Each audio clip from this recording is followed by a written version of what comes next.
Students, अब हम लोग पढ़ेंगे जो अंतर रह गया श्वेतांबर और दिगंबर। जो पिछले वीडियो में मैंने बताया था कि जो अंतर है उसको अगले वीडियो में डाला जाएगा। तो श्वेतांबर और दिगंबर, इन दोनों में क्या अंतर है? तो श्वेतांबर और दिगंबर ये दोनों जो है जैन धर्म से ही संबंधित है। ये दोनों ही जैन धर्म के सिद्धांतों को मानते हैं और दोनों जो है अहिंसा पर ही मतलब जोड़ देते हैं। इन दोनों में कोई खास अंतर नहीं पाया जाता, लेकिन थोड़ी सी इसमें अंतर है।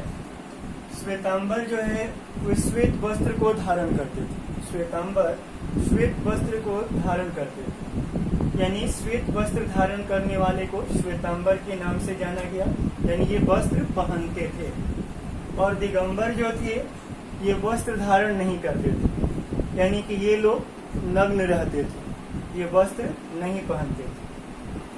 श्वेतांबर सरल और साधारण नियमों का पालन करते थे, जबकि दिगंबर के लोग जो थे ये कठोर नियमों और अनुशासन पर ज्यादा ध्यान देते थे। इसके बाद तीसरा पॉइंट है कि श्वेतांबर जो थे वो सन्यासी जीवन भी जीते थे और इसके अतिरिक्त गृहस्थ जीवन भी व्यतीत करते थे, जबकि दिगंबर के लोग गृहस्थ जीवन नहीं बिताते थे, वो केवल सन्यासी जीवन को ही व्यतीत करते थे। तो अगला टॉपिक अब पढ़ेंगे हीनयान और महायान में क्या अंतर है।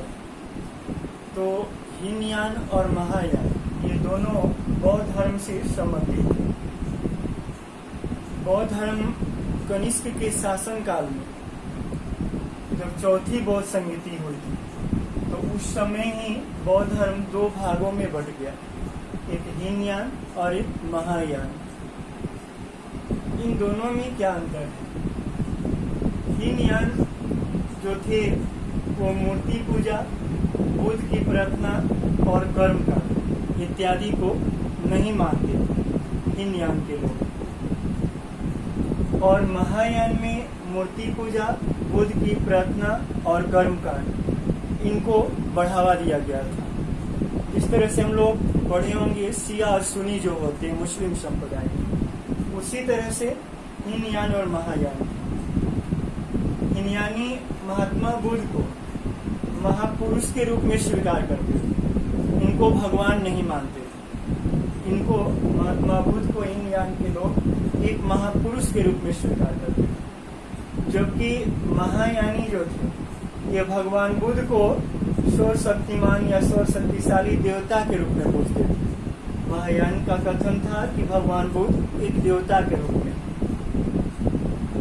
तीसरा नंबर में है कि हीनयान ज्ञान को सबसे महत्वपूर्ण मानते थे, इसमें ज्ञान का स्थान सबसे महत्वपूर्ण था, जबकि महायान में ज्ञान के स्थान पर करुणा और दया भाव को बढ़ावा दिया गया कि वो बोधिसत्व की नीति पर चलते थे। और चौथा नंबर है कि इसमें मोक्ष प्राप्ति पर अधिक बल दिया गया, यानी हीनयानी लोग जो थे वो मोक्ष प्राप्ति को ही सबसे बड़ा अपना उद्देश्य मानते थे, जबकि महायान जो थे वो बोधिसत्व यानी तप मार्ग, तपस्या का मार्ग जो त्याग की भावना हो और गृहस्थ जीवन, इस पर वो अधिक बल देते थे। अब हम लोग अगला अंतर पढ़ेंगे बौद्ध धर्म और जैन धर्म की शिक्षा में क्या अंतर है। तो हीनयान महायान के बारे में लोग पढ़े कि हीनयान और महायान में क्या अंतर है, श्वेतांबर दिगंबर में क्या अंतर है। उसी तरह से बौद्ध धर्म और जैन धर्म की शिक्षा में क्या क्या अंतर है। बौद्ध धर्म ईश्वर के अस्तित्व के विषय में चुप रहता, मौन रहता, और जैन धर्म ये ईश्वर के अस्तित्व को बिल्कुल नहीं मानता। जैन धर्म जो ईश्वर के अस्तित्व को बिल्कुल नहीं मानते। दूसरा है कि इसमें कर्म को ही प्रधान माना गया, बौद्ध धर्म में कर्म को ही प्रधान माना गया। इसमें इसके आगे भजन कीर्तन पूजा पाठ सबको बेकार बताया गया। कर्म के आगे भजन कीर्तन पूजा पाठ सब कुछ बेकार है। जबकि जैन धर्म में तप और मोक्ष प्राप्ति को, मतलब इसमें तप को मोक्ष प्राप्ति का सबसे उत्तम साधन माना गया। तप को मोक्ष प्राप्ति का उत्तम साधन माना गया जैन धर्म में। और बौद्ध धर्म का कथन था कि अहिंसा ही सबसे बड़ा धर्म है, यानी अहिंसा के नीति का बौद्ध धर्म में पालन होता था। उसी तरह से जैन धर्म में अहिंसा पर काफी बल दिया गया था, क्योंकि वो भी अहिंसा की नीति को मानता था। बौद्ध धर्म में संघ होता था।